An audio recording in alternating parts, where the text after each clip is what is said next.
Have you ever called a woman something cute and suddenly noticed her smile change? Maybe she looked away for a second. Maybe she laughed a little differently. Or maybe she started teasing you back. Now here's the interesting part. It usually isn't the nickname itself that creates attraction. It's the feeling behind the nickname. The right nickname can make a woman feel noticed, appreciated, feminine, playful, or emotionally connected to you. But use the wrong nickname at the wrong time, and that same word can sound forced, childish, or even creepy. So today, we're going through 9 cute nicknames women secretly love, and more importantly, I'll explain why each one can work, when to use it, and when you absolutely shouldn't. And stay until number 1, because the most powerful nickname on this list isn't necessarily the cutest one. It's the one that makes her feel like she has a special place in your world. Let's get one thing straight. There is no magical word that automatically makes a woman attracted to you. Attraction isn't a cheat code, and calling someone baby 20 times a day isn't going to create chemistry if there isn't already some connection between you. What makes a nickname powerful is context. Think about it. Your real name is something almost everyone can call you, but a nickname can feel personal. It can become a tiny symbol of an inside connection between two people. That's why the best nicknames aren't necessarily the most romantic. Sometimes they're playful. Sometimes they're affectionate. Sometimes they're based on something only the two of you understand. So don't focus on memorizing these 9 words. Instead, listen for the psychology behind them, because once you understand that, you'll know how to create your own naturally. Nickname number 9, Sunshine, 145 to 320. Let's start with one of the sweetest, Sunshine. Now, why can this nickname work? Because it isn't focused entirely on appearance. You're basically associating her presence with a positive emotion. Imagine she walks into a room after you've had a terrible day. You look at her and say, "Hey, Sunshine." It's simple, but emotionally, you're communicating something much deeper. Your presence makes things better. That's a powerful message. And notice something important. You're not saying, "You're the most beautiful woman I've ever seen." You're complimenting something about how she makes you feel. That can create a much more personal emotional association. But there's a catch. Don't force it. If you've spoken to her twice and suddenly say, "Hey, Sunshine," it may sound like you're trying to manufacture intimacy. Instead, let it develop naturally. Maybe she has an energetic personality. Maybe she's always smiling. Maybe she brings positive energy wherever she goes. That's when Sunshine starts feeling authentic. And if she smiles when you say it, don't immediately repeat it 10 times. Let the moment breathe. Nickname number 8, Beautiful, 320 to 5 minutes. Number 8 is incredibly simple. Beautiful. Now, you might be thinking, that's not really a nickname, and technically you're right, but the way you say it can turn it into something much more intimate. The mistake many men make is overusing appearance-based compliments. Beautiful, sexy, hot, pretty, again and again. Eventually, the words lose their emotional impact. Instead, imagine this. She's talking about something she's passionate about. She's excited, she's laughing, she's completely in her element. You pause for a moment and simply say, "You're beautiful when you talk about things you love." That's completely different. You're not just evaluating her appearance, you're noticing her personality, her passion, her expression, her energy. And that's the real lesson. Women generally don't need a constant stream of compliments. They want to feel that you're actually paying attention. So if you use beautiful, make it meaningful. Don't throw it around like punctuation. Use it when the moment actually deserves it. Nickname number 7, Cutie, 5 minutes to 6:40. Number 7, Cutie. This one works especially well in playful conversations. For example, she sends you a funny message. You could respond, "Okay, cutie, I see what you're doing." Or she teases you about something. You smile and say, "You're such a cutie." The reason this can work is because it creates a light, playful frame. There's no heavy pressure. You're not making a dramatic declaration of love. You're simply adding warmth to the interaction. But there's another important detail. Your tone matters more than the word. If you say cutie nervously, it can sound awkward. If you say it naturally and confidently, it can sound playful. And if she doesn't respond positively, don't force it. One of the most attractive things you can do is pay attention to how the other person reacts.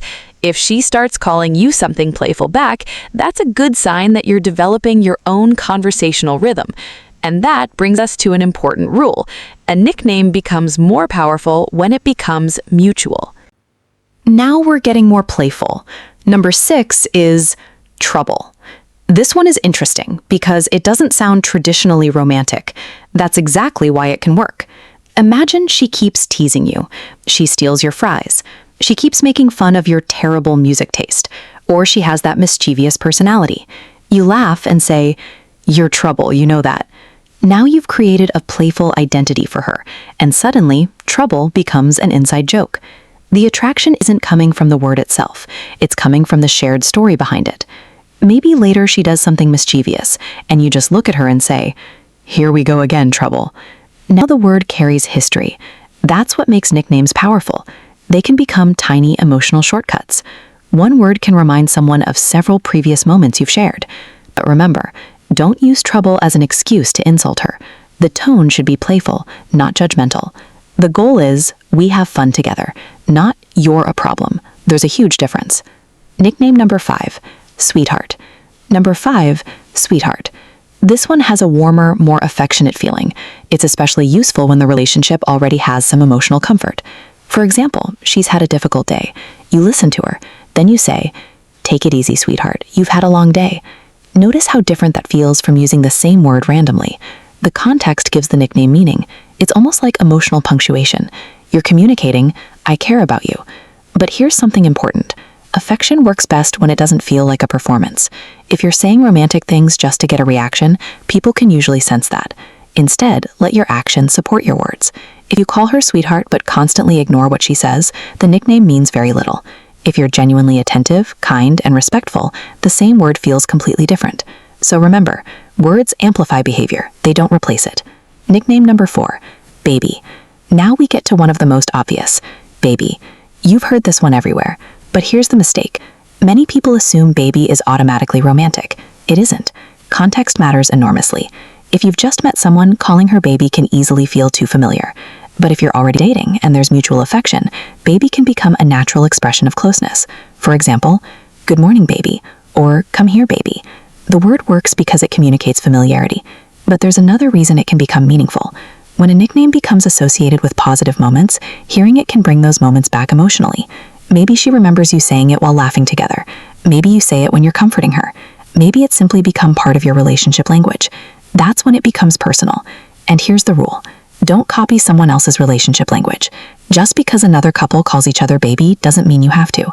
Your nickname should sound like you. Nickname number 3, my favorite. Now we're getting into something more interesting. Number 3, my favorite. This one isn't a traditional nickname at all. That's why it's powerful. Imagine she walks into the room. You smile and say, "There's my favorite." That's it. No long speech, no dramatic confession. Just my favorite. Why can that feel good? Because you're communicating specialness. You're not saying she's objectively better than every other woman on earth. You're saying, "I have a special connection with you." And that distinction matters. It can also become playful. Maybe she asks, "Am I really your favorite?" You smile. Don't let it go to your head. Now you've created playful tension. The important thing is not to turn it into manipulation. Don't use my favorite to make someone jealous. Don't say it to several women at the same time. And don't use it as a tactic to make someone emotionally dependent on you. If you use it, make it genuine. Because genuine affection is much more attractive than calculated attention. Nickname number 2, her unique nickname. Now here's where things become much more powerful. Number 2 isn't one specific word. It's a nickname that only you call her. Maybe she has a funny habit. Maybe she once mispronounced a word. Maybe she loves a particular food. Maybe there's a story from your first conversation, and you turn that memory into a nickname. For example, imagine she once ordered an enormous amount of dessert. You jokingly call her Cookie Monster. Maybe that's silly. Maybe it's ridiculous. But if she laughs and starts associating that name with you, something interesting happens. The nickname becomes an inside reference. Other people might call her by her real name, but when you say that nickname, you're reminding her of your shared history. That's far more personal. And this is why I wouldn't recommend memorizing a list of romantic names. Instead, pay attention. Listen to her stories. Notice the little things. The best nickname might be hiding in something she casually told you 3 weeks ago. That's where genuine connection comes from, not from a script. The big twist. And now here's the biggest twist. The most attractive nickname isn't necessarily baby, beautiful, sweetheart, or even my favorite. Sometimes the most attractive nickname is simply her name, said with genuine warmth. Because attraction isn't about constantly trying to sound smooth. It's about making the other person feel seen. You could have the perfect nickname in the world, but if you're insecure, disrespectful, needy, or constantly seeking validation, the nickname won't save you. On the other hand, if you're relaxed, confident, attentive, and genuinely interested in her, even a simple, "Hey Sarah," can feel surprisingly intimate, because the emotional meaning comes from the relationship, not the vocabulary.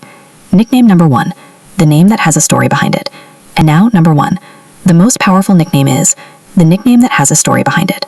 Maybe it's connected to your first date. Maybe it's something funny that happened between you. Maybe it's based on a moment when she made you laugh. Maybe it's a name you created together. The specific word doesn't matter. The story does. Because humans don't just remember words. We remember experiences. Imagine months later you say that nickname. She immediately remembers that funny night, that conversation, that inside joke, that moment when you both couldn't stop laughing. Now the nickname has emotional history. That's much stronger than simply calling her cute. And here's the beautiful part. You don't have to force this. You can't manufacture a genuine inside joke. You have to live through moments together. So instead of constantly searching for the perfect nickname, focus on creating moments worth remembering. The nickname will often appear naturally. Biggest takeaway. So let's recap. The 9 ideas were sunshine, beautiful, cutie, trouble, sweetheart, baby, my favorite, a unique personal nickname, and finally, a nickname with a story behind it. But remember the real lesson. A nickname doesn't create attraction by itself. Connection gives the nickname its power. The same word can sound romantic from one person and completely uncomfortable from another. So don't focus on finding the magic word.